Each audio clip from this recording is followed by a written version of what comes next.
Thank you very much, fellow Kenyans. I'm Babu, Owino, Member of Parliament for Embakasi East constituency. I want to take this opportunity to condemn the gruesome murder of one Albert Ojwang at Central Police Station, Nairobi. I want to demand that the officers who committed this heinous act must be arrested and charged with murdering one innocent man, Albert Ojwang.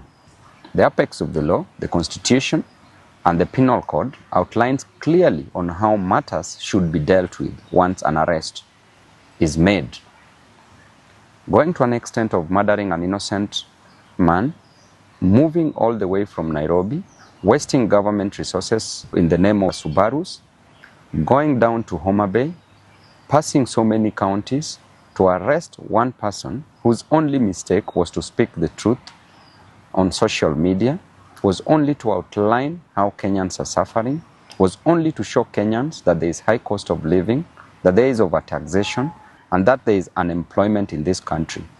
By pointing out unruly officers in the government by the name Eliud Langat, who is a Deputy Inspector General of Police, you take an opportunity to go all the way to Homa Bay, arrest an individual, arrest Albert, move all the way back to Nairobi, noting that there are so many police stations within Homa Bay County. You bypassed all those police stations, came back to Nairobi, took an innocent young man from the dad with an intention to kill, premeditated the death of one Albert Ojwang.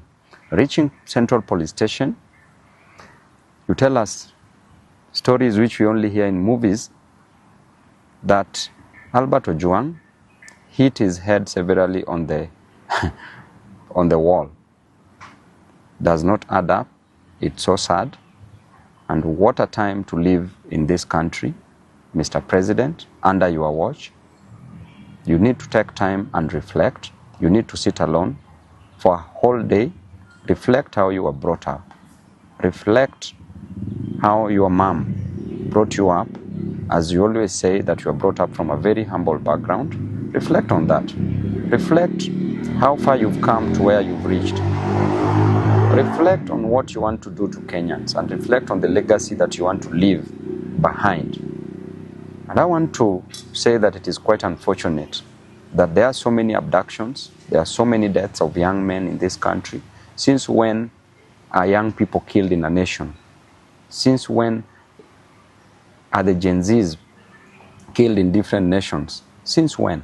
It is only in Kenya that these things are happening. And it is happening because these young men are demanding for justice, social justice, are demanding for their rights. And the extent that we are going as a nation is so wrong because under your watch as the president, so many deaths are occurring. The main reason why people get to power is so that they can become better, not being bitter. It's so that they can better the lives of others, not taking the lives of others. It's so that they can ensure that people's lives are changed for the best. But what are we seeing in return? We are seeing bitterness, we are seeing cruelty, and too much cruelty breeds so much hatred, which is now occurring in this country. I want to inform the government that nobody will fear you. You cannot spread fear to a person who has nothing to lose, a person with no jobs, a person who experiences overtaxation, a person who experiences high cost of living, high cost of education, high cost of health. You cannot make such a person be fearful. And therefore you need to change your strategy because they have nothing to lose but just the chains that are tying them tightly.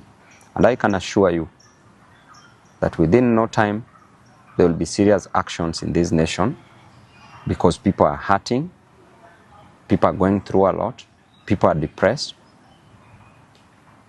And this death of Albert Ojwang should not just be a statistic. Kenyans should note and take mental note and take action against any other person who might come for their lives. I want to tell you that Albert's dad went through a lot. As he said yesterday on media, that he spent 20 years going to a quarry, mining stones, not precious stones, but normal stones for construction, kokoto, just to educate Albert.